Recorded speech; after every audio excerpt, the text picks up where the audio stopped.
예, 여러분 강의안을 다 펴시고요. 거기 서론을 제가 읽겠습니다. 그리스도인의 삶은 힘든 정도가 아니라 불가능하다. 오직 그리스도 한 분만이 그리스도인의 삶을 사셨다. 그러므로 그리스도께서 우리 안에서 당신의 삶을 계속 사실 때에만 우리는 그리스도인의 삶을 살 수 있다. 그리스도께서 우리 안에서 당신의 삶을 사시는 것, 이 일은 바로 성령님을 통해 이루어진다. 따라서 신앙생활을 잘하기 위해서는 어떻게 성령님과 바른 관계를 맺고 성령님의 도우심을 받을 수 있는가를 알아야 한다.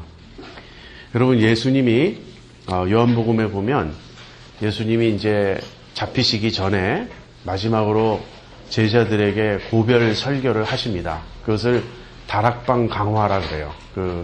예수님이 마지막 최후의 만찬을 가지신 그 장소가 다락방이었거든요. 그래서 다락방 설교, 다락방 강화라고 하는데 거기서 예수님이 성령님을 보내주시겠다고 약속하세요.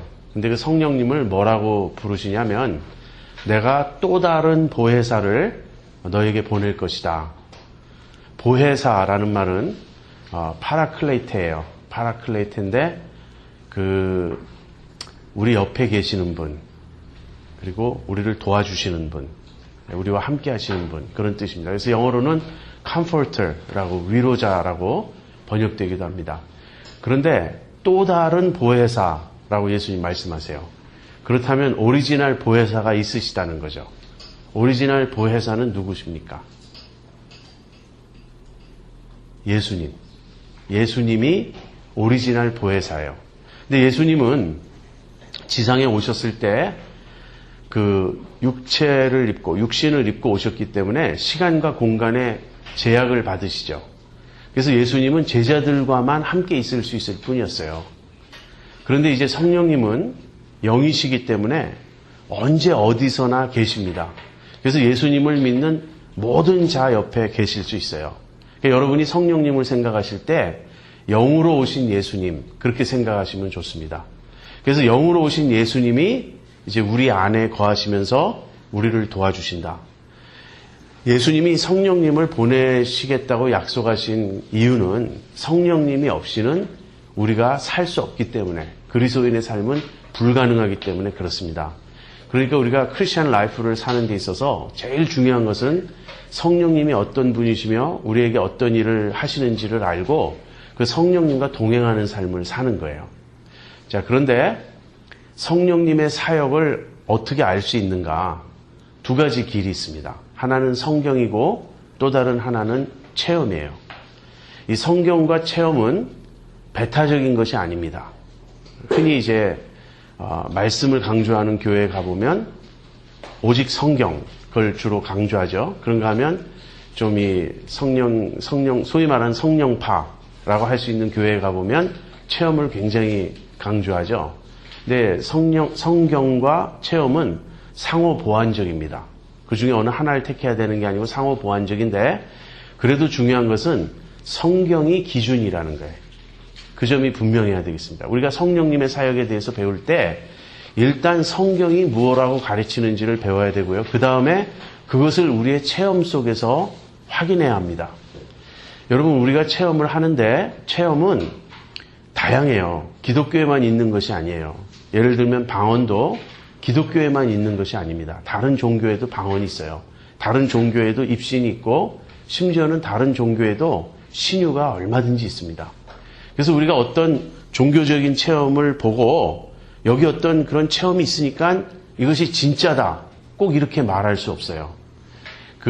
제가 어느 힌두교 신자의 글을 읽었어요. 그 사람이 이제 소위 말하는 명상, 참선을 하는 사람인데 참선의 기쁨을 이렇게 이야기해요. 이제 명상을 깊이 하다 보면 자기 내면 깊은 곳에서 마치 샘물이 솟듯이 기쁨이 끊임없이 솟아오른다는 거예요. 제가 그 얘기를 읽고 내가 성령님으로 충만해서 은혜 받을 때의 모습과 굉장히 비슷해요. 그 현상이. 그러면 저는 그 사람이 힌두교 신자니까 그 체험을 부인할 것인가? 제가 어떻게 부인하겠습니까? 그 사람이 그 체험했다고 주장하는데 당신 체험 가짜야. 내가 그럴 수 없죠. 그래서 그 사람의 체험은 진짜일 거예요. 그 사람도 어떤 기쁨이나 어떤 내적인 평화를 맛보았을 겁니다. 문제는 그것이 성령님으로부터 온 체험은 아니라는 거예요. 우리가 어떻게 알죠? 성경을 통해 아는 거예요. 그래서 성경이 기준이고 체험이 기준이 아닙니다. 체험은 성경에 의해서 평가되어야 되고 분별되어야 돼요. 그러면서도 동시에 성경을 이론적으로 공부하고 그치는 것도 잘못이에요. 성경이 이러이러한 체험이 있다고 가르치면 우리는 그 체험을 우리의 삶 속에서 확인하고 체험을 해야 하겠죠. 그래서 이 성경과 체험의 관계를 여러분이 잘 이해하시기 바랍니다. 오늘 제 강의는 그래서 성경을 중심으로 강의하는 거예요. 여러분 중에는 체험으로 인해서 질문이 있을 수 있습니다. 근데 그런 체험을 성경의 빛에 비추어서 그 체험이 어떤 의미를 지니는가 알 수 있을 것입니다. 자, 그럼 첫 번째로 성령님의 사역에 대해서, 성령님이 우리 그리스도인에게 행하시는 사역에 대해서 이야기할 때 첫 번째로 다루어야 될 내용은 중생이에요. 중생은 거듭남, 영어로 이야기하면 regeneration이라는 겁니다. 그것이 무엇인지 좀 살펴보죠. 요한복음 3장 3절과 5절 제가 읽어드릴게요. 예수께서 대답하여 가라사대 진실로 진실로 내게 이르노니 사람이 거듭나지 아니하면 하나님 나라를 볼 수 없느니라. 5절 예수께서 대답하시되 진실로 진실로 내게 이르노니 사람이 물과 성령으로 나지 아니하면 하나님 나라에 들어갈 수 없느니라. 이 말씀은 예수님이 니고데모라고 하는 사람과 대화하시는 중에 하신 말씀입니다. 니고데모는 바리새인이요 유대인의 관원이요 이스라엘의 선생이었어요.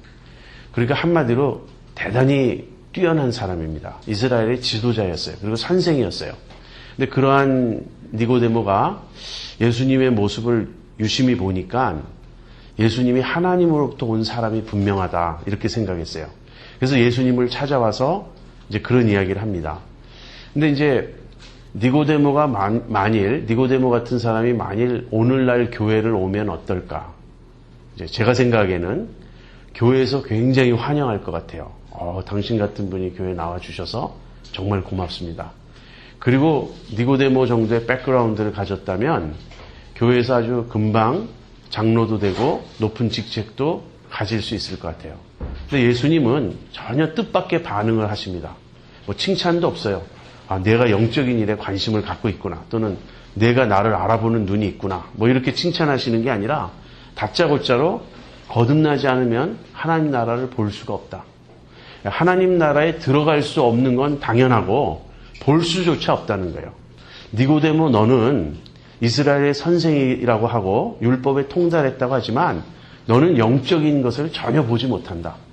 너는 하나님이 무슨 일을 하시는지 그걸 너는 전혀 알지 못한다. 네가 거듭나지 않았기 때문에. 자, 이쯤 되면 거듭나는 게 얼마나 중요한 일인지 아시겠죠? 니고데모 같은 사람도 예수님의 평가에 의하면 하나님 나라를 보지 못하는 사람이었어요. 그래서 니고데모가 질문합니다. 나처럼 이렇게 늙은 사람이 어떻게 다시 태어납니까? 엄마 뱃속에 다시 들어갔다 나와야 됩니까? 이 말 자체가 니고데모가 영적인 것을 전혀 모른다는 걸 보여주죠. 그래서 예수님이 이렇게 대답하세요.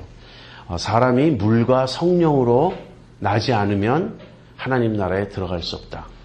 그러니까 거듭난다는 말은 물과 성령으로 나는 것입니다. 근데 물과 성령으로 난다는 말이 무슨 말인가? 이제 과거에 사람들이 이 말을 오해해서 물은 물세례, 그 다음에 성령은 이제 성령세례 이렇게 구분하기도 했고요. 어떤 사람은 물 즉 성령, 물과 성령은 같은 것이다 이렇게 보기도 했고, 또 물은 말씀, 성령은 성령 이렇게 해석도 했는데, 이 말씀의 배경은요 에스겔서 36장 25절부터 27절에 나와요. 제가 읽어드릴게요. 맑은 물로 너희에게 뿌려서 너희로 정결케 하되 곧 너희 모든 더러운 것에서와 모든 우상을 섬김에서 너희를 정결케 할 것이며, 또 새 영을 너희 속에 두고 새 마음을 너희에게 주되 너희 육신에서 굳은 마음을 제하고 부드러운 마음을 줄 것이며, 또 내 신을 너희 속에 두어 너희로 내 율례를 행하게 하리니 너희가 내 규례를 지켜 행할지라. 이 말씀은 무슨 말씀이냐면 이제 선지자 에스겔을 통해서 하나님이 이스라엘 백성에게 하신 말씀이에요. 근데 그 이스라엘 백성이 지금 바벨론의 포로로 끌려간 상태에 있는데 이들을 본토에 돌려보내 주시겠다. 지금 그 말씀을 하시면서 이 약속을 주시는 거예요. 이들이 포로로 끌려갔다가 돌아와도 포로로 끌려가기 이전에 그 내면적 상태를 그대로 가지고 있다면, 하나님께 불순종하고 우상 숭배하고 타락한 그대로 있다면 본토로 돌아가 봐도 아무 소용이 없죠. 그래서 본토로 돌아가는 이 외적인 회복보다 더 중요한 것은 내면의 변화예요. 그래서 여기서 물이 나오죠. 내가 물로 모든 더러운 것을 씻겠다.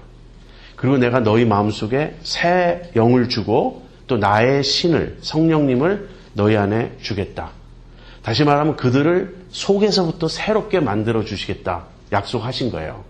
바로 이러한 하나님의 역사, 너희가 성령으로 인해서 내면에서부터 새로워지고 변화되어야 한다. 그것이 거듭나는 것이다. 이렇게 말씀하셨습니다.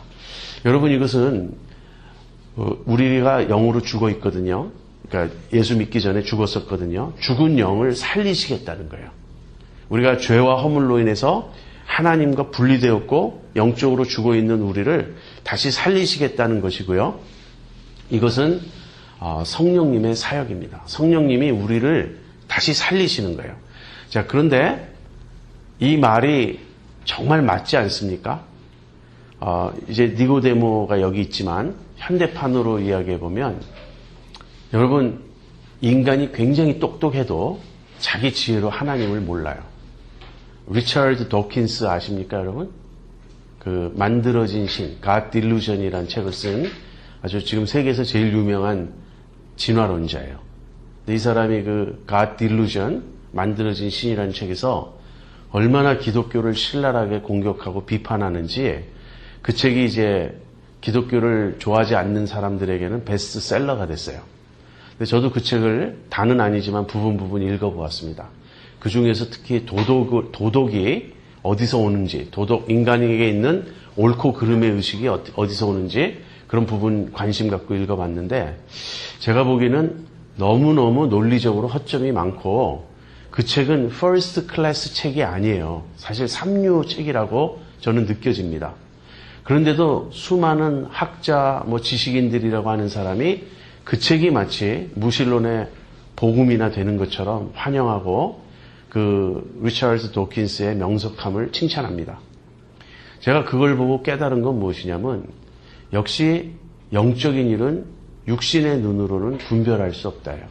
아무리 지적이고 아무리 뛰어난 사람도 영적으로 거듭나지 않으면 하나님을 알 수가 없고 하나님 나라를 볼 수가 없는 겁니다. 그래서 이것은 성령이 하시는 일이에요. 여러분, 중생은 전적으로 하나님이 하시는 일이고요. 죽은 우리를 하나님이 살리시기 때문에 그래서 우리가 믿을 수 있는 거고, 그래서 우리가 크리스찬이 된 것입니다. 여기 이 중생에 있어서 제일 중요한 요점은 무엇이냐면, 그 결과 우리 안에 성령님이 거하신다 하는 거예요. 우리 안에 성령님이 거하신다. 왜 제가 이 점을 강조하냐면, 이제 그 다음 주제가 성령 세례인데, 이제 성령 세례와 중생을 다르게 보는 사람들이 있습니다. 구별하는 사람들. 그러면서 예수 믿고 중생했지만 아직까지 성령을 못 받을 수 있다는 식으로 말하는 분들이 있어요. 이건 굉장히 심각한 오류입니다. 여러분, 로마서 8장 9절을 한번 보세요. 로마서 8장 9절.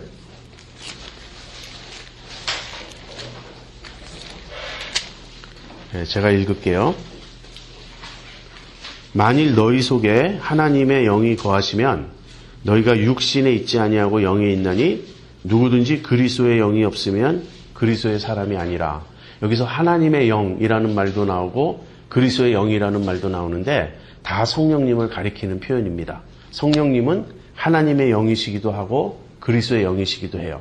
근데 그리스도의 영이 없으면 그리스도의 사람이 아니니라. 우리가 성령님을 모시지 못했다면 우리는 심지어는 크리스찬도 아니라는 거예요. 아직까지. 그리고 고린도전서 12장 3절에 보면 누구든지 성령으로 하지 않고는 예수를 주라 시인할 수 없다. 그렇게 말했어요. 지금 내가 예수님을 믿고 있는 것, 예수님을 내가 주님으로 고백하는 것은 성령님으로 말미암아 가능한 것이고, 그것은 내가 영적으로 거듭나서 내 안에 성령님을 모셨기 때문에 가능한 일이다 하는 것입니다. 자, 이것이 중생이에요. 그렇다면 성령 세례란 무엇인가? 고린도전서 12장 13절 같이 보겠습니다.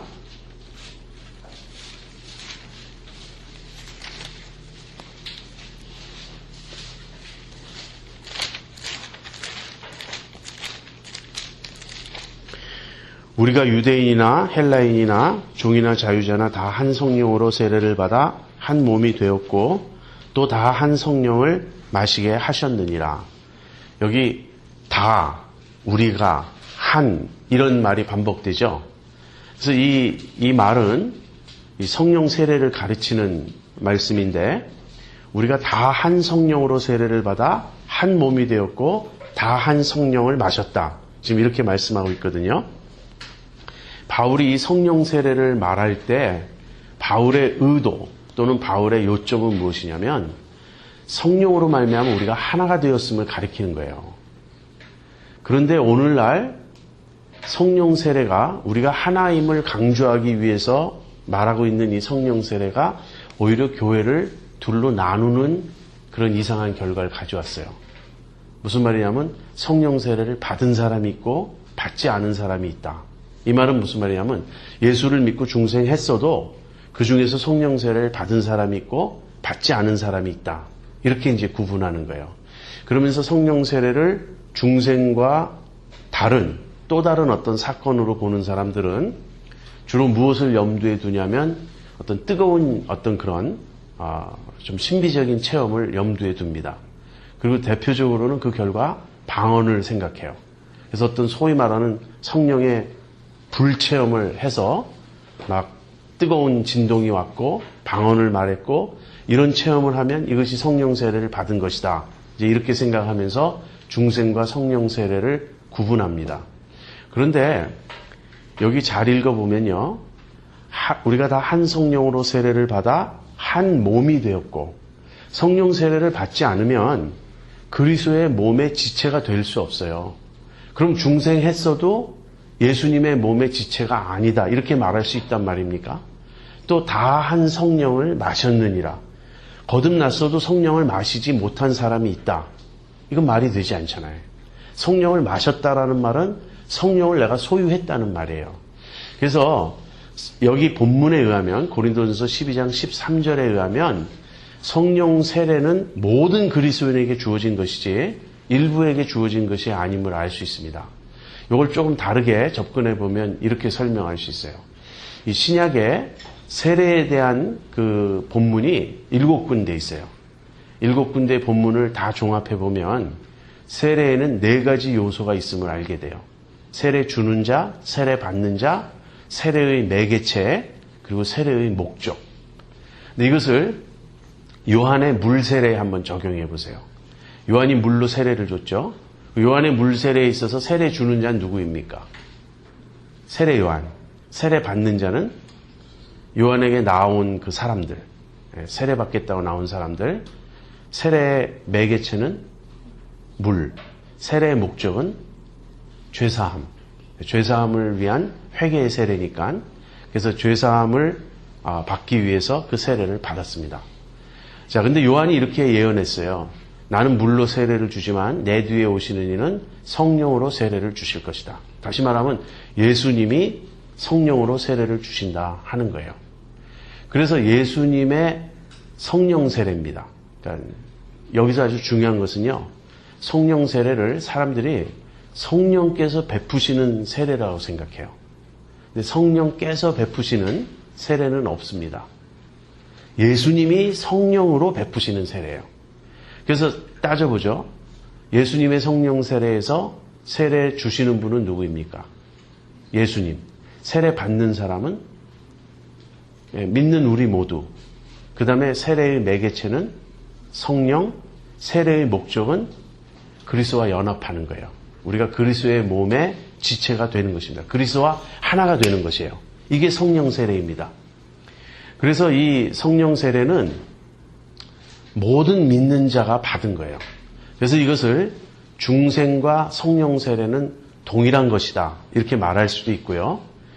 동일한 것이 아니라면 적어도 동시적 사건이다. 이렇게 말할 수 있습니다. 사실 우리에게 일어나는 구원의 그 사건은 성삼위 하나님이 다 같이 참여하시는 일이에요. 그래서 어떤 측면에서 보면 하나님이 하신 거고, 어떤 측면에서는 예수님이 하신 거고, 어떤 측면에서는 성령님이 하신 것입니다.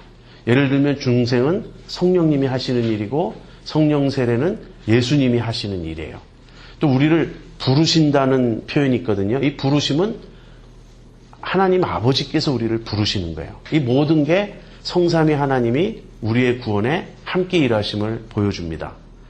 자, 그래서 성령 세례는 중생과 동일하거나 동시적 사건이다. 그러니까 같은 사건을 다르게 표현한 것이다. 우리가 이렇게 생각할 수 있습니다. 그런데 이제 그 성령 세례가 마치 중생과 별개의 사건인 것처럼 보이는 성경의 본문들이 있어요. 사도행전에. 그래서 그 본문들을 제가 조금 설명하고 이제 넘어가도록 하겠어요. 제일 첫 번째 그 사건은 오순절이에요. 오순절에 제자들이 모여서 기도할 때 성령이 강림했죠. 그래서 막 불의 혀처럼 갈라지고 급하고 강한 바람이 불고 이 사람들이 다 다른 방언으로 말하기 시작했다. 그러니까 여기 분명히 제자들이 성령 받기 이전에 분명히 제자였잖아요. 이 사람들이 구원 받았습니까? 안 받았습니까? 예수님 제자니까 구원 받았죠. 근데 구원 받았지만 성령 받았습니까? 안 받았습니까? 오순절까지 없었잖아요. 그러니까 이 사람들은 두 단계라는 거예요. 예수님 믿고 그 다음에 성령을 받았다. 자, 그런데 이 오순절의 성령 강림 사건은 특별한 사건입니다. 이것은 반복되는 것이 아니고요. 역사적으로 단회적인 한 번만 일어나는 일이에요. 왜 그런가? 예수님이 성령을 보내시겠다고 그렇게 약속을 하셨어요. 그리고 예수님이 그 승천하시기 전에, 아버지께로 가시기 전에는 성령이 아직까지 그들에게 오시지 않았다. 이제 이렇게 성경은 말하고 있습니다. 그래서 오순절날 이제 성령 강림 사건이 있자 사람들이 술 취했다고 놀립니다. 막 술 취한 것 같잖아요. 막 떠들고 막 그러니까 그때 베드로가 일어나서 설명합니다. 때가 제3시니 유대인들은 오전 6시부터 시를 카운트해요. 그러니까 몇 시죠? 3시면 9시.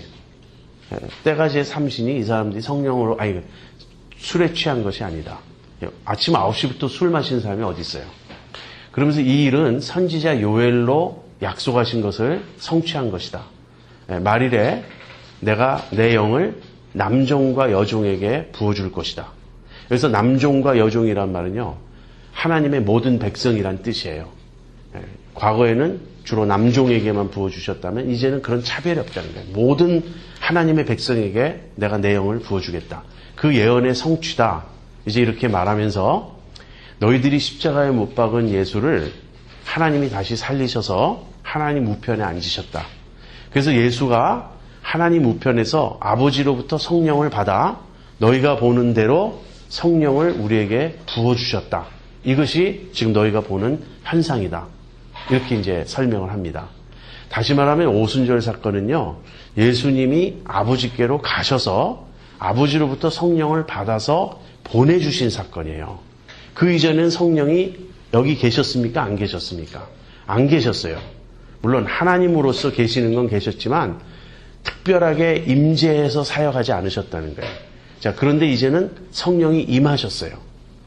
그래서 오순절 이후에는 성령님이 여기 계시기 때문에 모든 믿는 자는 믿을 때 성령을 받는 것이에요. 자, 이 말을 하자 이 말을 들은 유대인들이 이렇게 반응해요. 형제들아, 우리가 어찌할꼬. 그러니까 베드로가 이제 유대인들이 가슴에 찔린 거죠. 자기들이 예수님을 죽였는데 예수님이 부활하고 승천해서 성령을 보내셨다. 이렇게 말하니까 지금 얼마나 놀랍니까? 그래서 우리가 어찌할꼬 그랬더니 베드로가 이렇게 대답해요.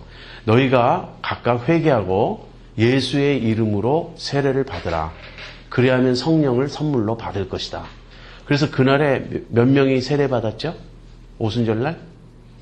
3,000명. 그날에 3,000명이 예수님을 믿고 세례를 받았습니다. 그런데 이 베드로가 뭐라 그러죠? 너희가 회개하고, 그러니까 예수님을 죽인 것을 회개하고 예수의 이름으로 세례를 받으면 이 말은 예수님을 믿고 영접한다는 뜻이에요. 너희가 예수님을 믿으면, 그리고 세례를 받으면 성령을 선물로 받으리니, 그 중간에 어떤 다른 조건이 없어요. 회개하고 믿으면 성령 받는다, 이 말이에요. 그런데 그날 3,000명이 세례를 받고 나서 그 3,000명이 그 오전에 있었던 사도들이 받았던 것 같은 성령 받는 사건이 일어났습니까? 안 일어났습니까? 성경에 보면 그 기록이 없어요. 그래서 그들이 그냥 이제 3,000명이 세례를 받고는 그날에 그 교회에 조인하는 거예요. 오순절이 교회의 출발이니까. 그리고는 그들이 보여준 증거는 무엇이냐면 기쁨이 충만했던 겁니다. 기쁨이 충만해서 저희가 다 함께 사도의 가르침을 받고 함께 떡을 떼고 기도하고 하나님을 찬미했다. 이제 그렇게 성경은 말하고 있습니다. 그래서 오순절날 성령 받은 그룹은 두 그룹이에요. 첫 번째는 사도들, 두 번째는 3,000명. 근데 두 그룹의 모습이 다릅니다. 그러나 똑같이 성령을 받은 거예요. 자, 그런데 오순절 이후에는 그러니까 이제 성령님이 오셨으니까 우리는 3,000명에 해당된다, 이렇게 생각하시면 됩니다. 자, 그런데 성령 강림과 이 중생이 다르게 보이는 듯한 본문이 이제 두 군데가 더 있어요. 8장과 19장이에요. 사도행전 8장에 보면 빌립이 사마리아에 가서 전도를 하고 많은 사람이 이제 믿자 세례를 주었습니다. 그런데 거기 이렇게 돼 있어요. 세례를 받았지만 성령이 임하지 않았다. 그래서 예루살렘에서 베드로와 요한 두 사도가 가서 그들이 정말 예수 믿은 것을 확인하고 나서 이 사도들이 안수함에 성령이 저희에게 임하니라. 이제 이렇게 돼 있어요. 자, 사마리아도 분명히 오순절과 비슷하게 두 단계죠. 빌립이 전하자 예수를 믿고 세례받았는데 사도들이 와서 안수했을 때 성령이 임했습니다. 그러자 방언도 하고 그런 여러 현상이 일어났어요. 이것에 대해서 우리는 이렇게 보는 게 옳습니다. 여러분, 사도행전 1장 8절에 보면 예수님이 성령이 임하시면 너희가 권능을 받고 예루살렘과 온 유대와 사마리아와 땅끝까지 이르러 내 증인이 되리라 하셨어요. 그래서 지금 예루살렘과 유대는 같아요. 다 유대인들이니까. 이 유대를 넘어서 제일 먼저 복음이 전파되는 곳이 어디냐면 사마리아예요. 먼저 사마리아에 복음이 전파돼야 돼요. 여러분, 오늘 하시롱 목사님 강의 때 사마리아와 이 유대인들의 관계를 우리가 보았죠. 사마리아인 여자가 나는 사마리아 사람인데 유대인인 당신이 왜 나에게 물 달라 그럽니까? 이는 저희가 상종치 아니함이러라. 사마리아인과 유대인은 원수 관계였어요. 그래서 이런 원수 관계이기 때문에 유대인들은 성령을 받아도 자기들만 받는다고 생각했어요. 그런데 만약에 복음이 사마리아에까지 전파되면 사마리아 사람들도 이제 하나님의 자녀가 된다는 것을 받아들여야 되잖아요. 그러려면 어떤 현상이 있어야 되냐면 오순절이 한 번 반복돼야 돼. 그래서 사도행전 8장에 나오는 것은 사마리아판 오순절이라는 거예요. 오순절과 똑같은 사건이 사마리아에서 한 번 일어나야 이들도 우리와 똑같이 성령을 받았구나 하는 걸 아는 겁니다. 그 다음에 두 번째로 사도행전 10장에 보면, 아까 제가 19장이라고 그랬네. 19장은 이제 다른 의미고, 사도행전 10장에 보면 베드로가 고넬료라는 사람의 집에 가는 일이 나와요. 고넬료는 로마의 백부장입니다. 근데 고넬료는 유대인은 아니지만 아주 하나님을 경외하는 자였어요. 그러니까 비유대인으로서 유대교 신앙을 갖고 있는 사람을 성경은 경건한 자라고 부릅니다. 이건 테크니컬 텀이에요. 아주 특별한 용어로서 godly man이라고 하는 거, 경건한 자라고 하는 것은 유대인이 아니지만 유대교 신앙을 가진 거예요. 근데 할례를 받지 않고 귀화하지 않았어요. 근데 이 고넬료가 기도하는데 하나님이 저기 요빠에 그 피장이 집에 머물고 있는 베드로를 불러오라. 그런 이제 말씀을 하시죠. 사람을 보냈습니다. 근데 그 시간에 베드로가 환상을 봅니다. 근데 보자기가 이렇게 하늘에서 내려오는데 그 속에 부정한 짐승이 잔뜩 있었어요. 근데 이제 하늘에서 음성이 들리기를 베드로야 잡아먹으라. 베드로가 나는 부정한 짐승을 먹은 적이 없습니다. 그럴 수 없습니다. 그랬더니 하나님께서 정케하신 그 짐승을 내가 부정타하지 말라. 그 일이 3번 반복됩니다. 그리고 나서 고넬료가 보낸 사람들이 도착했어요. 그래서 베드로가 따라가 보니까 내가 이런 환상을 보고 하나님이 당신을 부르라 그래서 불러왔습니다. 그러자 이제 베드로가 복음을 전합니다. 그래서 예수님에 대해서 쭉 복음을 전하자 복음을 듣는 중에 고넬료의 집안에 성령이 임했어요. 그리고 방언도 하고 똑같이. 그랬을 때 베드로가 이렇게 말합니다. 우리가 성령을 받은 것과 똑같이 이들이 이미 성령을 받았으니 누가 세례 주는 것을 금할 수 있겠느냐. 그리고서 그들에게 세례를 베풉니다. 이게 무슨 말이죠? 고넬료 집에서 일어난 일도 오순절의 반복이라는 거예요. 오순절이 유대인들에게 한 번 일어나고 사마리아에 한 번 일어나고 그 다음에 이방인에게로 복음이 처음 넘어갈 때 한 번 일어나는 거예요. 이런 식으로 해서 하나님께서 그동안 유대인들이 너무나 이렇게 견고하게 쌓아놓았던 민족적인 장벽, 유대인과 사마리아인의 그 장벽을 무너뜨리고 유대인과 이방인의 장벽을 무너뜨린 겁니다. 자, 그래서 우리가 이제 그 본문은 그렇게 이해할 수 있고요. 이제 사도행전 19장에 보면은 바울이 에베소에 갔을 때 거기 몇 명의 제자들이 있었어요. 근데 그 제자들을 향해 바울이 이런 질문합니다. 너희가 믿을 때 성령을 받았느냐?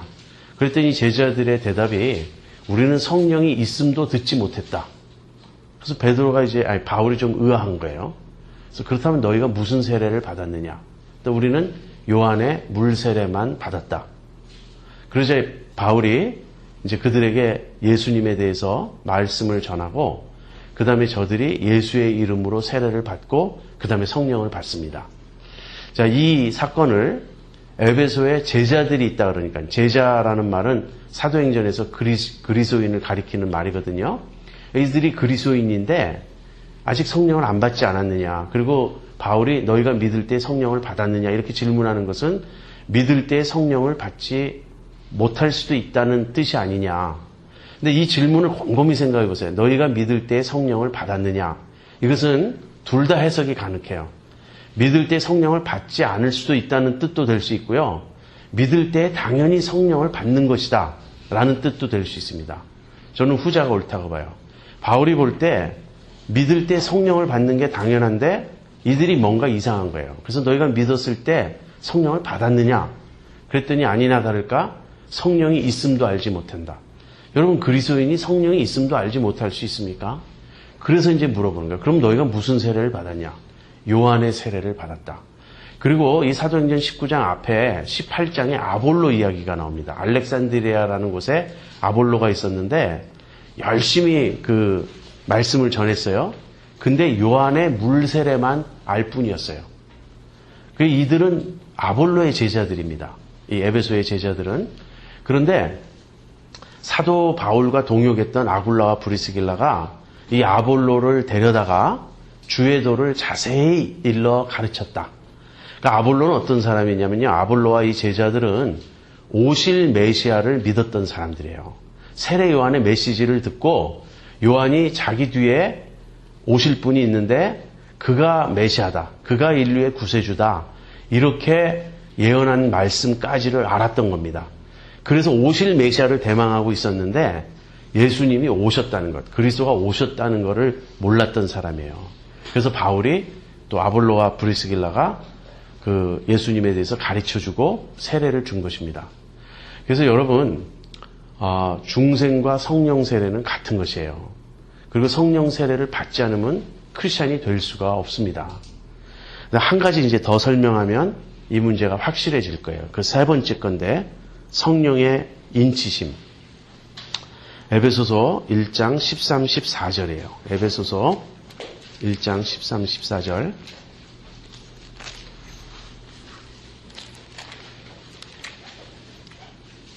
그 안에서 너희도 진리의 말씀, 곧 너희의 구원의 복음을 듣고 그 안에서 또한 믿어 약속의 성령으로 인치심을 받았으니 이는 우리의 기업의 보증이 되사 그 얻으신 것을 구속하시고. 거기 그 안에서 너희가 복음을 듣고 믿었다. 여기서 복음을 듣고 믿었어요. 근데 이 듣고 믿은 자들에게 하나님께서 약속의 성령으로 인치셨다. 그렇게 말합니다. 그리고 이는 그 성령님은 우리의 기업의 보증이 되신다. 이렇게 지금 말씀하고 있습니다. 이 말은 무슨 말인가? 우리가 예수님을 믿을 때 하나님이 우리에게 성령을 주시는데 우리가 모시는 성령님은 두 가지 역할을 하는 거예요. 우리가 성령님을 모시는 것은 하나님 편에서 볼 때는 우리가 하나님의 것이라고, 우리가 하나님의 소유라고 도장 찍으신 거예요. 인치신 것이고, 우리 편에서 볼 때는 앞으로 우리가 장차 얻을 기업, 그러니까 기업이라는 말은 이 상속이란 뜻입니다. 우리가 하나님의 자녀가 되었기 때문에 하나님의 상속자가 되었고 하나님의 나라를 이제 상속받을 거예요. 그 얻을 기업의 보증이 되셨다. 이 보증은요, 디파짓이에요. 보증금. 보증금으로 성령님을 모셨다는 뜻입니다. 여러분 인치는 거 압니까? 인치는 거? 예, 여러분 이렇게 그 텍사스 같이 넓은 평원에 목장이 있다고 해보세요. 그럼 그 목장에 말과 소를 이제 풀어서 키우죠. 근데 막 풀어놓고 키우기 때문에 이 소나 이 말이 어느 목장 소유인지 알 수 없기 때문에 자기 소유를 나타내기 위해서 브랜딩을 합니다. 영어로 이걸 브랜딩이라고 그래요. 도장을 찍는데 이렇게 이제 둥그런 이 마크가 있어요. 쇠로 된. 여기 이제 OK 목장. 여러분 OK 목장에 결투한 영화 아십니까? 아주 옛날 영화인데 그래서 제가 OK 목장으로 항상 예를 들어요. OK라고 찍힌 이 틀이 있어요. 그리고 긴 쇠꼬챙이가 이렇게 있어가지고 이거를 불에다가 달구면 여기가 빨개지죠. 그리고 이거를 말 엉덩이에다가 지지는 거예요. 이게 인치는 겁니다. 그러면 말은 뜨겁고 괴롭지만 지지고 나면은 말 엉덩이에 OK 자가 이렇게 타서 찍혀져 있는 거예요. 그럼 이 말은 아무데나 풀어놔도 누가 가져갈 수가 없어요. 자기네 마구간에다 몰래 갖다 놔도 이 OK라고 찍혀 있지 않느냐. 이건 우리 소유다. 우리가 하나님의 소유임을 하나님이 인치신 거예요. 근데 인치는 방법은 뭐라고요? 성령님으로. 우리에게 성령을, 그게 이렇게 생각해 보세요. 우리 눈에는 아무 구분이 없죠. 하나님의 눈에는 예수 믿는 자들 안에 불꽃이 이렇게 타고 있어요. 우리가 모신 성령님이 계세요. 그러니까 성령님을 모신 자들은 다 하나님의 소유예요. 거듭난 사람, 성령 세례 받은 사람, 예수님을 복음을 듣고 믿은 사람은 그 안에 성령님을 모시고 있는 거예요. 근데 우리 편에서는 우리가 모신 성령님이 무슨 의미냐면 여러분 미국에서 자동차 살 때 돈 한 번에 다 주고 사는 경우는 별로 없죠. 뭘 합니까? 다운페이를 하죠. 그리고 나머지는 물어가죠. 그러니까 다운페이, 소위 말하는 계약금. 이 계약금을 디파짓 한다는 것은 앞으로 나머지 것을 주겠다는 약속이죠. 그래서 우리가 예수님 다시 오실 때 장차 완성될 하나님의 나라, 그 새로운 세상을 우리가 상속받을 거예요. 근데 그 상속받는다는 것을 하나님께서 보증하기 위해서 우리 안에 그 새로운 시대의 일부를 보증금으로 주셨어요. 장차 완성될 하나님 나라는 뭐냐면 성령의 세계예요. 성령이 지배하시는 그 나라예요. 그 성령님을 우리가 지금 모시고 있게 해주었어요. 그래서 우리가 성령의 충만함을 받고 성령을 좇아 살 때 우리는 하나님의 통치를 여기서 맛볼 수 있습니다. 그것이 성령의 열매예요. 우리가 성령의 지배를 받으며 살아갈 때 우리 안에 모신 성령님의 역사로 말미암아 그 장차 올 세상을 미리 맛보는 겁니다. 여기서. 이것이 성령을 주신 목적이에요. 그래서 지금 제가 세 가지를 말씀드렸죠. 중생, 성령 세례, 인치심. 이 모든 세 사건은 다 예수를 믿는 바로 그 출발점의 사건이에요. 그리고 이 출발점 사건의 공통점은 무엇이냐면 그 결과 우리 안에 성령님이 오셔서 사신다. 그거를 내주하신다 그래요. 영어로는 indwelling spirit이라고 합니다. indwelling Holy Spirit. 이 점이 분명해야 됩니다. 요즘 그 성령 세례에 대한 그릇된 가르침들이 있어서 자꾸 예수를 믿는데 성령을 아직 못 받은 것처럼 또는 성령 세례를 못 받았기 때문에 아직 내가 세컨 클래스 크리스찬인 것처럼 그렇게 구분하는 건강하지 못한 가르침이 있어요. 이것은 참 성경적이지 않은 가르침입니다. 그래서 제가 아까 처음 시작할 때 체험을 우선으로 하지 말고 성경의 가르침을 우선으로 해야 된다고 말씀드렸던 겁니다. 자, 그런데 여기까지는 다 좋은데 이제 문제는 뭐냐면 성령을 모신 자들이 왜 그 모양이냐 이런 반론이 나올 수 있는 거예요. 성령을 다 모셨다고 하는데 살아가는 모습을 보면 어떤 땐 예수 안 믿는 사람하고 비슷해 보인단 말이에요. 그냥 뭐 신경질도 많고 짜증도 많고 남을 미워하기도 하고 시기하기도 하고. 문제는 무엇입니까? 그래서 이제 그런 나약한 모습을 보고 성령 세례 받아야 된다라고 주장하게 된 것 같아요. 근데 대답은 성령 세례를 받는 데 있지 않고요. 성령의 충만함을 받는 데 있습니다. 에베소서 5장 18절에 이런 말씀이 있어요. 술 취하지 말라. 이는 방탕한 것이니 오직 성령의 충만을 받으라. 여러분, 성령 세례는 명령된 적이 없습니다. 성령 세례를 받으라. 이 말을 한 적이 없고요. 성령 충만은 명령되고 있습니다. 성령의 충만을 받으라. 그래서 성령 충만은 우리가 해도 되고 안 해도 되는 게 아니라 우리가 성령 충만을 받아야 되는 것이고, 사실은 성령 충만하지 않은 자체가 하나님 보시기엔 죄인 거예요.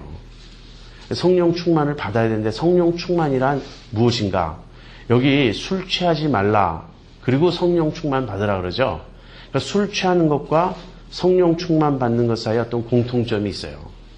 어떤 사람들은 이걸 좀 너무 확대 해석해서 술 취한 모습이 성령으로 충만한 모습과 비슷하다 이렇게 말해요.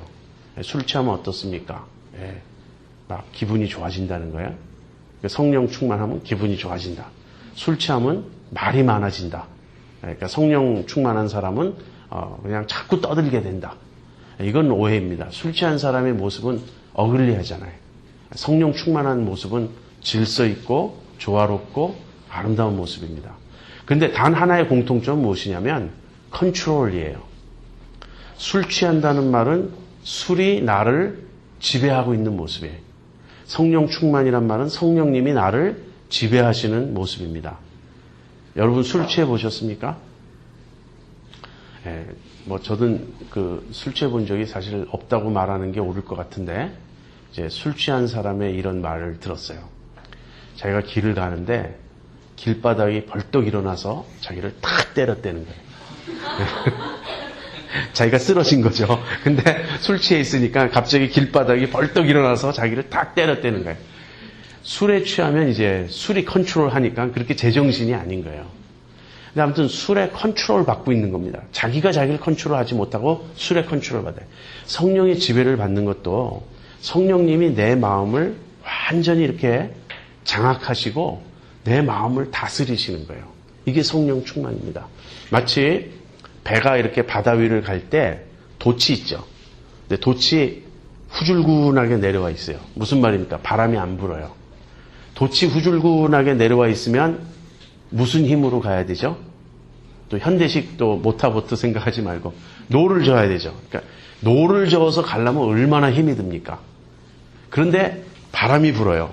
그럼 돛이 펴지죠. 그럼 돛이 팽팽해지죠. 그래서 그러니까 바람이 돛을 완전히 장악해서 바람이 밀고 가는 거예요. 그럼 바람의 힘으로 이 배가 가죠. 그래서 바람이 컨트롤하는 겁니다. 이 배를. 성령 충만하지 않으면요, 우리 힘으로 그리스도인의 삶을 살려고 그래요. 노를 젓는 것 같아요. 얼마나 힘이 듭니까? 예를 들어서 누가 얄미운 거예요. 얄미운데 참으려고 하니 내 속에서 부글부글 끓죠. 그래가지고서는 이를 악물고 내가 한마디 쏘아주고 싶은 말은 안 하지만 볼 때마다 밥맛이 없다. 볼 때마다 내 소화가 안 된다. 이러고 있는 거예요, 우리가. 그러면서 탄식하면서 하나님, 내가 어떻게 하면 저 사람 사랑할 수 있을까요? 기도는 그렇게 하는데 사랑이 안 되는 거예요. 근데 우리가 성령의 충만을 받을 수 있습니다. 제가 조금 이따 그걸 얘기할 거예요.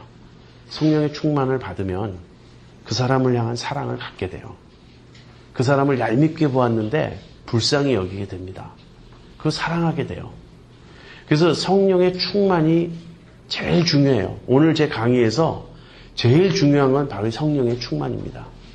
성령의 충만을 받지 않으면 정상적인 그리스도인의 삶을 살지 못해요. 자, 그래서 그럼 어떻게 성령 충만을 받을 수 있습니까? 이렇게 질문하면요, 공식이 있는 건 아닙니다. 여러분이 어떤 A, B, C를 따르면 저절로 결과가 나온다, 이런 거 아니에요. 신앙생활에서 공식을 말하는 것은 우리가 조심해야 돼요. 왜냐하면 하나님은 살아계신 분이고 인격적인 분이시니까 하나님과 나와의 관계는 인격적인 관계지 기계적인 관계가 아니에요. 어떤 사람들은 하나님께 약속의 말씀을 들이대면 하나님도 꼼짝 못하고 응답해야 되는 것처럼 기도를 가르치는데 그건 아주 잘못된 가르침입니다. 하나님과 나와의 인격적인 관계 속에서 내가 성령님께 주도권을 드려야 되는 거예요. 그래서 성령님이 실제로 내 마음을 다스리시는 결과가 돼야 되는 거예요. 그러니까 내가 그걸 알 수 있나요? 알 수 없나요? 성령님이 내 마음을 지배하시는 걸 내가 알 수 있나요? 알 수 없나요? 알 수 있어요. 이건 실제적인 것이고 구체적인 것이에요. 그 다음 어떻게 그렇게 될 수 있나? 첫 번째는요. 사모해야 됩니다. 정말 간절히 사모해야 돼요. 그리고 심지어는 이렇게까지 말할 수 있습니다. 내가 정말 성령 충만하고 싶습니다. 라고 간절히 사모하면 그 자체가 벌써 성령 충만의 출발이에요. 근데 우리가 사모하지 않잖아요. 여러분 우리가 왜 사모하지 않는지 아세요? 우리 속에 세상이 꽉 차 있기 때문에 그래요. 이 코스타 같은 데 오면은 뭐가 좋으냐면 여기 있는 동안 세상을 좀 우리가 잊어버려요.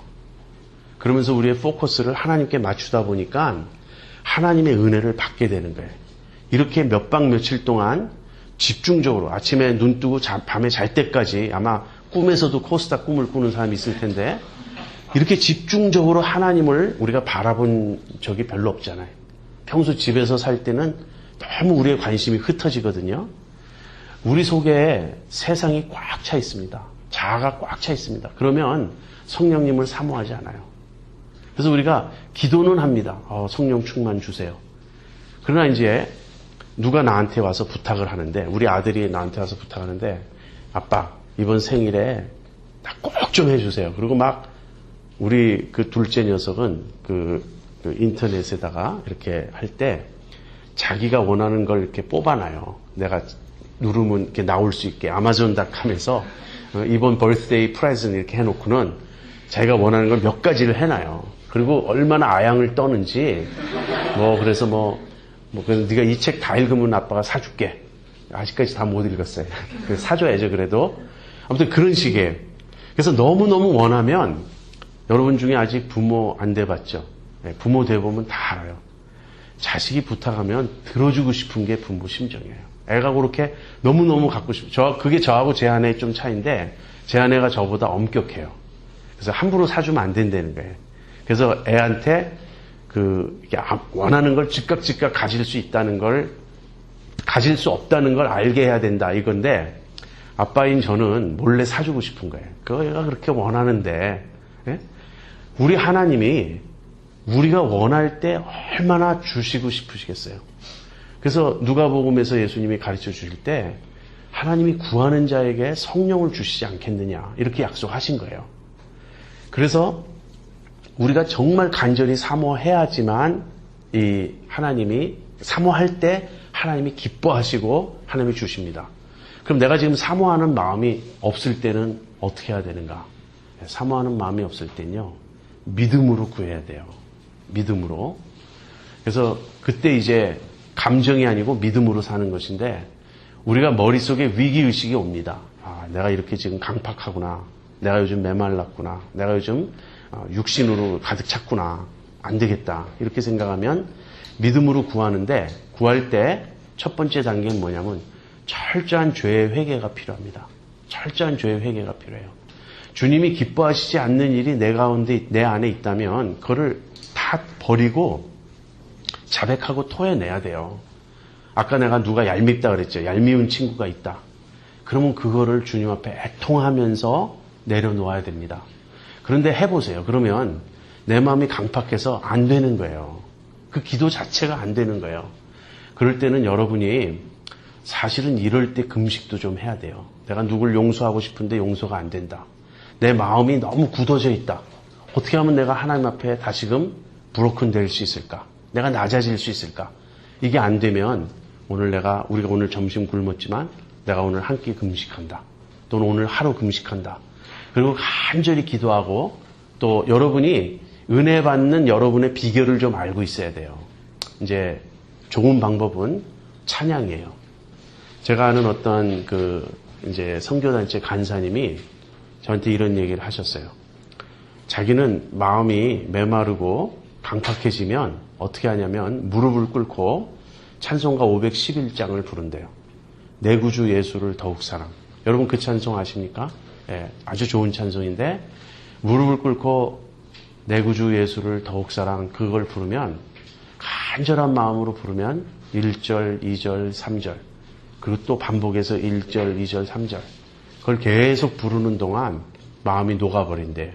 다시 회개가 나오고 다시 속에서부터 터져 나오고 자기가 꼭 움켜쥐고 있었던 욕심, 고집, 강팍함을 다 내려놓고 빈 마음이 된다는 거예요. 그래서 사모하는 마음, 빈 마음을 품을 때 그리고 죄를 버리고 회개하고 다시금 마음 중심에 주님 내가 주님 뜻대로 살겠습니다. 그럴 때 하나님이 성령의 충만을 주십니다. 그렇게 믿음으로 나아갈 때 이게 성령 충만 받는 길이에요. 이것은 기계적인가 아니면 인격적인가? 인격적이에요. 왜냐하면 스텝 1 사모하라. 나 지금 사모합니다. 스텝 2 회개하라. 나 회개합니다. 스텝 3 믿음으로 구하라. 이런다고 되는 게 아니고 내 마음이 실제 그러한 상태로 움직이는지 변화되는지를 내가 알아야 돼요. 그러니까 이 강팍함이 깨어지지 않아서 하루 종일 내가 근심할 수 있는 거예요. 내가 정말 내 가슴을 치면서 하나님 왜 나는 이렇게 강팍합니까? 애통할 수 있는 거예요. 그러나 그렇게 정말 주님을 사모하고 주님을 간구하면요. 주님이 우리의 심령을 회복시켜 주십니다. 그게 와요. 다시. 그래서 요 얘기는 그 다음 것과 더불어서 할게요. 성령의 인도. 성령의 인도가 사실은 성령 충만과 같은 것인데 로마서 8장 13절에 보면 이런 말씀이 있어요. 영으로서 몸의 행실을 죽이면 살리니 무릇 하나님의 영으로 인도함을 받는 그들은 곧 하나님의 아들이라. 무슨 말이냐면 우리가 성령을 조차 행함으로써 우리 안에 있는 육신의 생각이나 육신의 고집을 죽이면 내 영이 살아난다 하는 것이에요. 그러면서 하나님의 영으로 인도함을 받는 그들은 곧 하나님의 아들이라. 그래서 이게 성령의 인도거든요. 하나님의 영으로 인도함 받는 것. 여러분 인도에는 두 가지가 있습니다. 하나님의 인도에는 외적 인도와 내적 인도가 있어요. 외적 인도는 주로 선택과 관련된 거예요. 내가 무슨 전공을 해야 되나? 내가 어느 학교로 가야 되나? 내가 어느 사람과 결혼해야 되나? 이럴 때 여러분 하나님의 인도를 구하죠. 근데 이 하나님의 외적 인도보다 더 중요한 건 뭐냐면 내적 인도로서 내 마음을 성령님이 다스리시고 주관하시는 그 상태에 있는 거예요. 그 내적 인도를 받고 있을 때 외적 인도가 가능해요. 내가 지금 하나님의 뜻대로 살 마음이 없으면서 입으로만 하나님 뜻이 무엇인지 알고 싶다. 그런 경우는 대부분요. 이미 자기 뜻이 결정돼 있고 그것을 하나님이 인정해 줬으면 좋겠다 하는 것에 지나지 않아요.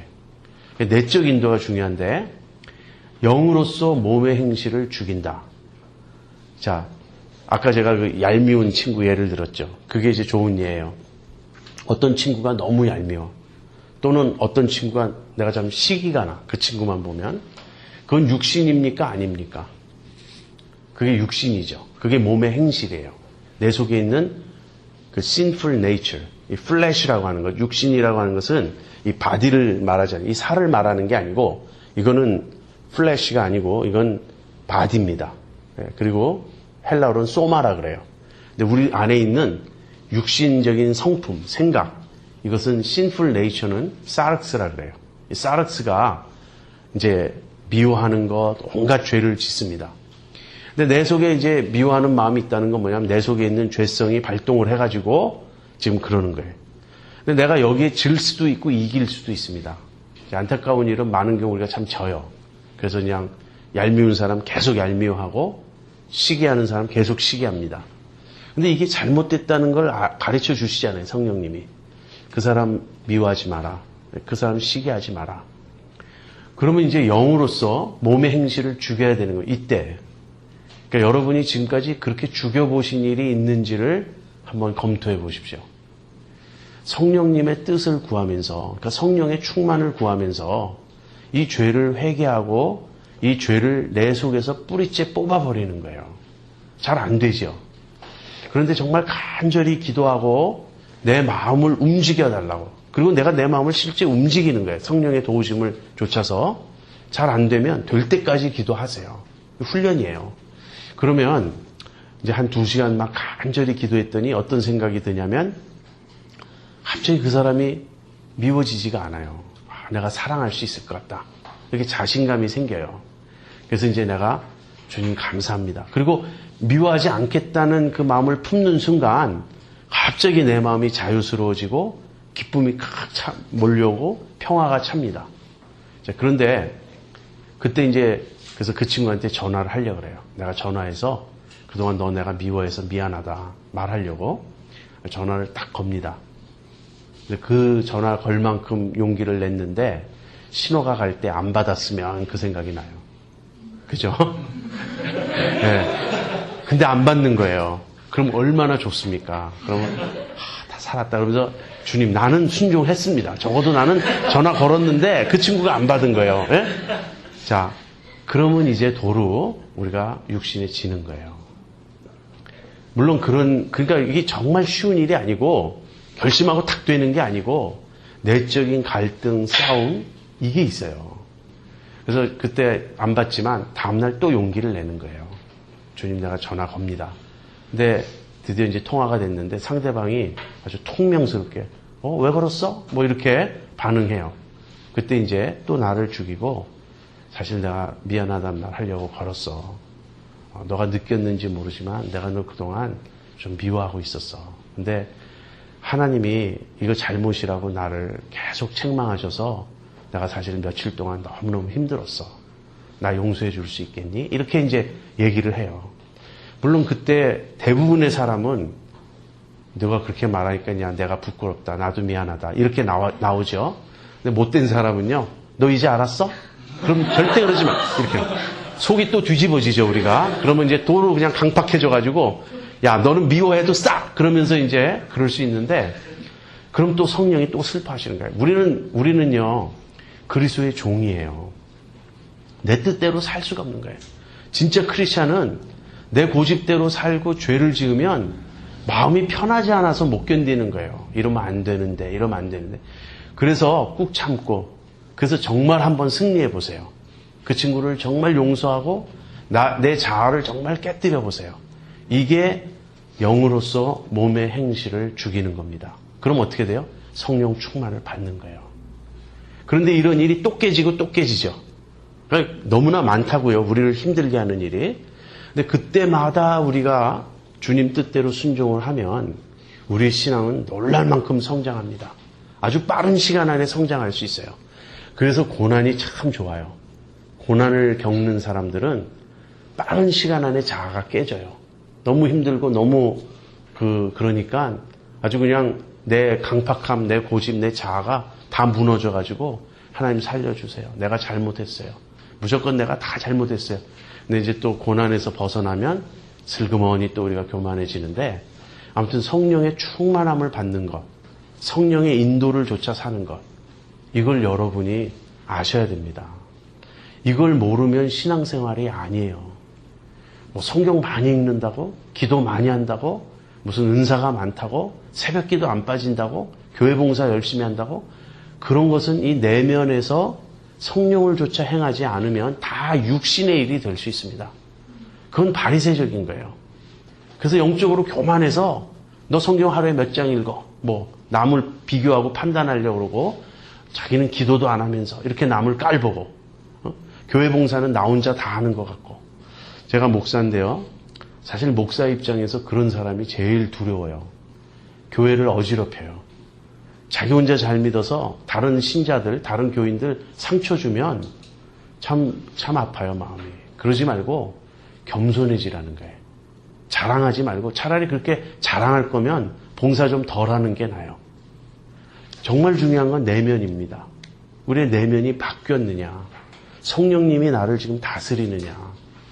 거기 지금 성령의 조명이 있는데 시간이 없어서 그건 건너뛰겠고요. 그러할 때 맺혀지는 게 무엇이죠? 그럴 때 맺혀지는 게 성령의 열매예요. 여러분, 열매와 장식의 차이를 아십니까? 크리스마스 추리를 이렇게 우리가 만들죠. 거기다 온갖 장식을 붙이죠.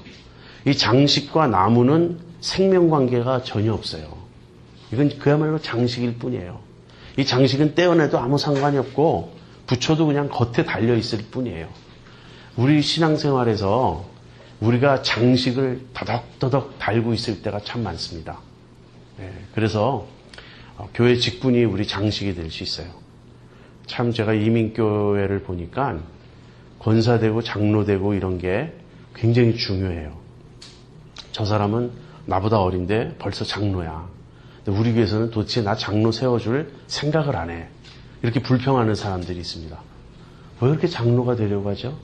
그게 장식일 경우가 있어요. 난 적어도 장로다 이러고 싶은 거죠. 그 다음에 뭐 장짜리, 나도 무슨 회장이다, 나도 뭐 좀 되고 싶다 이런 것일 수도 있고, 아무튼 잘 믿는 척 하는 건 다 장식입니다. 그런데 사람들은 기가 막히게 알아요. 그게 장식인지 열매인지. 열매는 내 안에서 생명이 있기 때문에 이 내 안에서 솟아나는 거예요. 내 속에서부터 나와서 드러나는 것이 열매입니다. 그렇다면 성령의 열매란 무엇인가? 성령님이 나를 지배하고 다스리심으로써, 다른 말로 하면 내가 성령의 충만을 받음으로써, 또는 성령의 인도를 조차 삶으로써 내 안에 예수님의 성품이 맺혀지는 거예요. 내가 점점 예수님 닮아가는 거예요. 그게 성령의 열매입니다. 여러분, 어떤 사람은 자연적으로 부드러운 성격을 가진 사람이 있어요. 그렇죠. 주변에 보면 성격이 유하고 부드러워서 좀처럼 화내지 않아요. 이건 성령의 열매가 아니에요. 그냥 타고난 성품이에요. 타고난 성품이 유한 사람들은 참 그 감사할 일이에요. 그러나 타고난 성품이 좀 괄괄하고 좀 화도 좀 잘 내고 이런 사람은 억울하잖아요.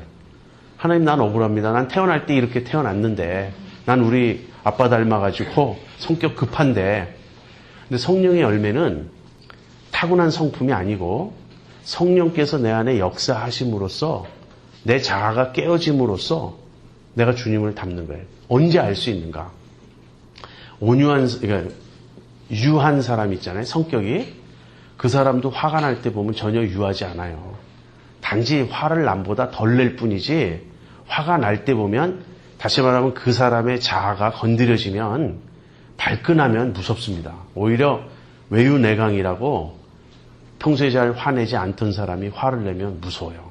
그래서 이제 그런 여자분들이 말하는 경우가 있어요. 우리 남편은 평소에는 화를 안 내는데 진짜 화내면 너무 무서워서 자기가 잘 봐야 된대. 화를 낼 건가 안 낼 건가. 화를 낼 때쯤 되면 이제 자기가 그만해야 돼. 쫑쫑거리는 거 그만해야 돼. 계속 했다가 진짜 폭발하면 나 쫓겨나요. 막 그런 사람. 성격이 유한 것이 아니에요. 근데 어떤 사람은 아직도 다른 사람에 비하면 좀 화도 잘 내고 성격도 급해. 그런데 주변 사람들이 증가하는 거예요. 저분요, 옛날하고 비교하면 성자 됐어요. 옛날에는 뭐 조그만 일에도 막 불처럼 화를 내고 신경질 내고 도대체 주변에 사람들을 갈 수가 없었는데 지금은 너무너무 잘 참으세요. 지금은 진짜 온유해지셨어요. 물론 타고나기를 온유한 사람보다 아직까지 더 괄괄할 수 있어요. 그러나 성령이 그 안에 다스리신 거예요. 여러분 이거 아실 수 있습니까? 한 사람을 볼 때 저 사람이 정말 믿음으로 살려고 함으로써 그 안에 맺혀지는 예수님의 모습이 있다고요. 그게 성령의 열매예요. 성령의 열매는 오랜 시간이 걸립니다. 하루아침에 되는 게 아니에요. 우리가 뭐 기도원 갔다 와서 은혜 받았다고 나 변화됐어요 그러잖아요. 그건 일주일도 안 가요. 그러나 아까 제가 얘기한 것처럼 실제 영적 싸움에서 승리를 해야 돼요. 내 속에 있는 육신을 쳐서 멸할 수 있어야 되고, 다른 사람을 위해서 기꺼이 희생할 수 있어야 되고, 사랑을 실천하고 순종할 수 있어야 돼요. 그렇게 살아갈 때 주님이 내 안에 내면을 바꿔주시기 시작합니다. 그래서 제일 잘하는 건 가까운 데 있는 사람들이 알아요. 야, 내가 너를 보니까 정말 하나님 살아계시다. 너 예수 믿고 나서 진짜 많이 바뀌었어. 이런 증거가 나오는 거죠. 자, 마지막으로 은사에 대해서 이야기하겠습니다. 여러분, 은사에 대해서 신약 성경에 4군데에서 다루고 있어요. 근데 외우기 쉽게 12, 12, 4, 4.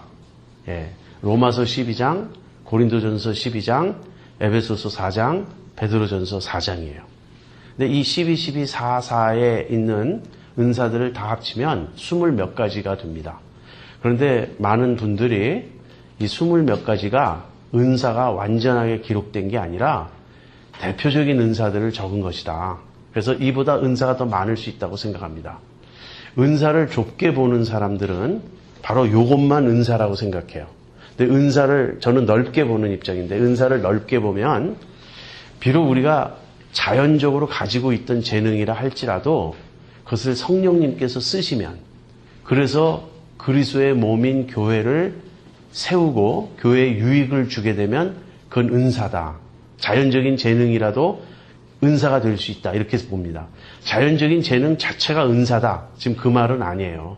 예를 들면 여기 지금 성악을 전공한 사람이 있어요. 뭐 노래를 하면 그냥 너무나 잘해. 그 사람 목소리를 들으면 막 속이 다 시원해져. 그런데 그 사람이 교회에서 자기가 솔로를 하겠다고. 그런데 뭐 얼마나 까다롭게 구는지, 뭐 목사님 설교 끝나면 나오세요 그러면, 난 목사님 설교 끝나면 교인들 벌써 다 떠나가. 싫어요. 뭐 설교 전에 해야 돼요. 밑에서 하시라 그러면 난 올라가서 해야 돼요. 그래서 도대체 이분이 예배를 돕기 위해서 솔로를 하겠다는 건지 자기 무대로 생각하는 건지, 자, 그런 경우 이 사람이 노래를 잘해도 그건 전혀 교회에 도움이 되지 않아요. 그러면 이건 은사가 아니에요. 근데 이 사람이 다른 데 나가서 한번 그 독창을 하거나 이런 불려가면 정말 한 번에 몇백 불씩 받는 분이에요. 그런데 교회에서 겸손하게 내가 가진 것으로 주님을 섬길 수 있는 게 얼마나 감사한지요. 그리고 성가대에서도 하고, 누가 이렇게 부탁을 하면 아무 때라도, 뭐 원래 성악가들은 아무 때 절대 노래 안 합니다. 미리 딱 해가지고 준비하고, 반주자도 자기 마음에 맞는 사람이 있어야 되고, 그런데 그런 거 없어요. 반주자 없으면 그냥 부르기도 하고 완전히 그걸로 섬기는 거예요. 전 그런 생각해봐요. 파바로티 같은 사람이 어느 교회를 다니는데 그 교회에서 매주 그냥 자원해서 독창한다. 그러니까 공짜로 들려주는 거 아니에요? 그럴 수 있을까? 당연하죠. 그렇게 해야 되죠. 그런데 안 할 것 같아. 제가 보기에는 그 정도 인류 성악가들은 안 할 것 같아. 너 내 목소리 듣는 거 이게 공짜로 되는 줄 알아? 여러분 스타들하고 사진 찍어보세요. 절대 공짜로 사진 못 찍어요. 내 이 초상권이 있는데 교회는 그런 곳이 아니죠. 그러니까 자기 그 성악 실력을 가지고 이렇게 그 섬기면 그게 은사가 되는 거예요. 근데 여러분이 잘하는 일이 많이 있잖아요. 저는 예전에 달라스에서 아주 오래전에 살 때 제 친구 중에 라이드 심이라는 별명을 가진 친구가 있어요. 이 친구는 청년회 무슨 모임 끝나면 그 라이드 필요한 사람들을 라이드를 주는데, 보통 청년회가 막 10시, 늦으면 11시에 끝나요. 그럼 이 친구가 라이드를 다 주고 집에 가면 자기는 1시나 들어가는 거예요. 그런데도 얼마나 기뻐하는지, 라이드는 내 거야 그러면서 자기가 다 준다는 거예요. 그래서 우리가 별명이 라이드 심이에요. 근데 이 친구는, 그래서 제가 그랬어요. 너는 라이드가 은사다. 너무나 기쁨으로 하니까. 여러분, 라이드 주는 사람이 있을 때, 뭐 어떤 친구가 라이드 좀 부탁했더니, 어딘데? 뭐 너무 이러다가 마지못해 주면 다음에 부탁하겠습니까? 근데 이 친구는 뭐 너무나 내가 줄게 막 이러니까 얼마나 고마운지 몰라요. 여러분이 가진 어떤 것으로도 몸을 세우려고 해보세요. 그래서 제일 중요한 은사의 목적이 뭔지 아세요? 하나님 왜 은사를 주셨냐면 몸을 세우려 하심이라 해요. 그리스도의 몸을 세우기 위해서 은사를 주시는 겁니다. 그리고 로마서 12장의 은사는 뭐 가르치는 것, 다스리는 것, 구제하는 것, 자비를 베푸는 것, 섬기는 것, 위로하는 것, 그런 것들이 은사라고 나와 있어요. 이건 초자연적인 것이 아니죠. 또 에베소서에 나오는 그 사도, 선지자, 복음 전하는 자, 뭐 목사와 교사 이런 것들은 은사이기도 하지만 직분이기도 하다, 이렇게 우리가 생각할 수 있고요. 베드로전서 4장은 심플하게 두 가지로 나눕니다. 말하는 것과 봉사하는 것. 그래서 이 말하는 것은 아마 다 가르치는 걸 말하는 것 같아요. 그래서 교회에서 가르치는 자들이 있고 그 가르침을 받아서 섬기는 자들이 있다. 이게 다 교회의 덕을 세우는 거예요. 교회 가르치는 자가 있는 게 교회가 세움을 입는 아주 중요한 방편 아닙니까? 그리고 이제 섬기고. 근데 이제 고린도전서 12장에 나오는 은사는 초자연적인 은사들이 많이 나오죠. 그래서 우리가 고린도전서 12장의 은사에 초점을 맞출 수가 있는데 은사는 그보다 훨씬 넓고 다양하다는 걸 기억하십시오. 그러면서 고린도전서 12장에 나오는 은사, 예를 들면 방언 통역, 병 고치는 것, 지식의 말씀, 지혜의 말씀, 믿음, 능력 행함, 이런 은사에 대해서 세 가지 입장이 있습니다. 첫 번째 입장은 뭐냐면 이건 사도시대에 끝났다 하는 입장이에요. 더 이상 없다. 중간 입장은 오늘날에도 이 은사들이 있다 하는 입장이에요. 또 이쪽 극단은 뭐냐면 이 은사들만 있을 뿐 아니라 초대교회에 있었던 모든 일이 오늘날 다 가능하다 이렇게 보는 입장이에요. 저는 이 중간 입장입니다. 첫 번째, 그런 방언이니 통역이냐는 건 초대교회 때 끝났고 오늘날에는 없다는 거는 첫째로는 성경적인 근거가 없어요. 그렇게 주장할 수 있는 성경적인 근거가 없고, 두 번째는 그렇다면 오늘날 나타나고 있는 이 모든 현상을 부인할 수 있겠느냐 하는 거예요. 그래서 이거는 전 틀렸다고 봐요. 그런데 이쪽 입장은 뭐냐면 사도 바울이나 베드로나 그런 분들이 행했던 능력도 오늘날 다 일어나고 있다 이렇게 주장하는 거예요. 근데 사도들이 행한 능력은 성경을 읽어보면 표적입니다. 이분들은 하나님께서 그리스도께서 그리스도의 전권 대사, 그리스도의 사도로 세우셨기 때문에 사도의 말 이퀄 그리스도의 말씀이었어요. 초대교회 때 그래서 그 사도들에게만 주신 특별한 능력이었어요. 그것은 오늘날 반복되지 않습니다. 오늘날은 사도와 선지자가 더 이상 없어요. 성경이 완성되었기 때문에 사도와 선지자들의 증거가 신약 성경입니다. 그래서 그걸 이제 오늘날로 이야기하면 사인스 앤 원더스로 이야기할 수 있는 어떤 그런 표적이 오늘날 다 나타난다 그러는데 이것은 또 다른 극단이라고 생각해요. 예를 들면 사도들은 죽은 자를 살릴 때 정말 말로 살렸어요. 베드로가 다비다여 일어나라. 그러니까 일어났어요. 이제 바울도 유두고라는 청년이 졸다가 떨어져서 죽었는데 살렸어요. 오늘날 그런 일이 일어나는 건 아니에요. 일어난다고들 보고하는데 실제 가서 보면 거의 그렇지가 않아요. 또 병 고치는 것도 오늘날 신유의 은사는 대부분 단계적으로 일어나요. 한 번 안수해서 되지 않고 어떤 때는 두 번, 세 번. 근데 초대교회 때는 사도들이 행한 능력은 즉각 나타난 거예요. 그래서 사도들이 행한 능력과 초대교회 때의 은사 자체가 다른 거예요. 병 고치는 은사가 실제로 있습니다. 이 병 고치는 은사는 누구를 위해서 기도하고 싶은 마음이 생기고 누구를 위해서 기도할 때 그 능력이 나타나요. 그러나 사도들이 행한 것처럼 즉각적으로 나타나는 원할 때 아무나 일으키는 그런 능력이 아니라는 거예요. 그래서 여러분이 은사를 생각할 때 이 양쪽 극단을 배제하시고 이 오늘날 은사가 다 있다. 그러나 이것은 사도적 능력과는 다르다. 그리고 초대교회 때 끝났다는 것도 옳지 않다. 그러면서 또 생각해야 될 건 은사의 그 목적은 몸을 세우는 거고요. 따라서 은사 안에 귀천은 없지만 더 좋은 은사, 나쁜 은사는 없지만 중요한 순서는 있습니다. 그래서 고린도전서 12장에 보면 첫째는 사도요 그래요. 그다음 두 번째는 선지자요, 세 번째는 교사요, 네 번째는 뭐요 그러면서 그 순서가 나와 있어요. 그래서 교회의 덕을 세우는 순서로 이제 중요성을 우리가 생각할 수 있고요. 마지막으로는 은사는 우리의 신령함의 표지가 절대로 아닙니다. 그 증거가 뭐죠? 고린도 교회예요. 고린도 교회는 은사가 제일 많았던 교회. 신약 성경을 보면. 근데 바울이 고린도 교회를 어떻게 책망하죠? 너희가 육신에 속한 자로다. 무슨 말이냐면 은사가 많은데 성령 충만과 거리가 멀어요. 육신 충만하면서 은사가 많았던 거예요. 그래서 은사가 신령함, 그러니까 영적이라는 성령을 조차 행한다는 그 증거가 되지 못하고요. 은사를 하나님이 주신 후에 그 사람이 타락해도 은사는 계속 주어져 있습니다. 그래서 계속 어떤 사람이 신유의 은사가 있는데 그 다음에 그 사람이 많이 타락했어요. 보면은 신유의 은사를 가지고 돈을 버는 거예요. 돈을. 엄청나게 많은 재산을 축적하고 그리고 이단적인 발언을 막 하고 그래서 이제 교계에서 위험시하는데 여전히 그 사람이 안수하면 병잔 나요. 그런 일이 있을 수 있어요. 마지막으로 마태복음 7장에 예수님이 산상수훈 말미에서 나더러 주여 주여 하는 자마다 천국에 들어가지 않고 하늘에 계신 내 아버지의 뜻대로 행하는 자라에 들어간다 그랬죠.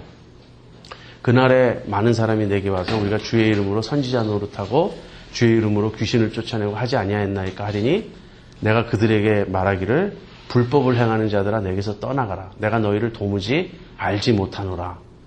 주님이 여기서 너희가 언제 선지자 노릇했냐 거짓말하지 마. 이렇게 부인하신 게 아니에요. 그들이 행한 일은 다 인정해요. 그럼에도 불구하고 그들은 불법을 행하는 자들이었고 하나님 뜻대로 행하는 자들이 아니었어요. 그래서 은사는 은사가 아니고 성령의 충만함, 성령을 쫓아 행함의 증거는 열매입니다. 그렇다고 은사를 가볍게 여기거나 소홀히 하라는 게 아니라 은사는 하나님이 우리의 유익을 위해서 주신 거예요. 근데 우리가 잘못 사용하면 은사가 유익이 아니고 해가 될 수도 있어요. 그거는 은사에 대한 나의 청지기적인 자세와 관련되어 있습니다. 그래서 은사는 감사히 받고 그것으로 교회를 섬기는 일에 사용해야 되며 절대 교만해서는 안 됩니다. 그리고 은사는 사람마다 다 달라요. 똑같은 은사를 주지 않고 하나님의 뜻대로 주시고 정말 중요한 건 성령의 충만입니다. 그리고 이 충만은 인격적인 거예요. 성령님이 나를 지배하고 다스리심으로써 그 결과 내가 매일매일 죄와 싸워 이기고 거룩함에 이르고 사랑과 성령의 열매를 맺는 것입니다. 저는 여러분이 이 강의를 들은 결과로 성령의 충만한 성령의 인도를 받아 사는 사람들 되기를 바랍니다.